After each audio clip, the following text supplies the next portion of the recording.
परिस्थितीशी दोन हात करत बीडची पल्लवी कदम शिक्षणाचे धडे गिरवते। घरात 18 विश्व दारिद्र्य असतानाही पल्लवीचा हा संघर्ष महत्त्वाचा आहे।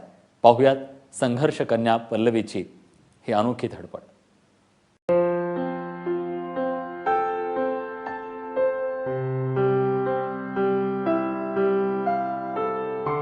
पल्लवी कदम बीडच्या धोंडराई गावची संघर्ष कन्या।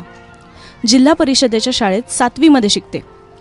घरची स्थिती बेताची असल्यानं आई वडील ऊस तोडणीसाठी तब्बल 6 महिने घराबाहेर असतात। मात्र अशा स्थितीतही तिनं शिक्षणाचा खंड पडू दिला नाही। आपल्या 2 लहान बहिणीला सांभाळत ती धडे गिरवते। तिला शिकून डॉक्टर होण्याची इच्छा आहे।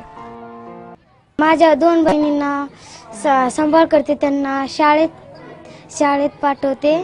त्या शाळेत गेल्यानंतर मी शाळेत जाते। सुट्टी असली का त्या दिवशी मी शेतात जाते। खुरपणीचं काम असो किंवा वेचणीचं काम असो मी जाते आणि माझी आर्थिक मदत भागवते। तिचे आई वडील दरवर्षी ऊसतोड कामासाठी बाहेर गावी स्थलांतरित होतात।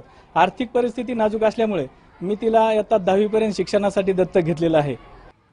घरचा किरकोळ खर्च भागवण्यासाठी सुट्टीच्या दिवशी पल्लवी शेतात मजुरी करते। छोट्याशा घरात या 3 बहिणींचा एकमेकींना चांगलाच आधार असतो। अडीअडचणीला वर्गमैत्रिणीही धावून येतात।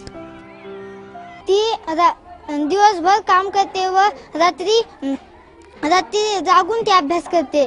आमच्या शाळेला, संपूर्ण शाळेला अभिमान आहे की पल्लवी सारखी मुलगी आमच्या शाळेत आहे।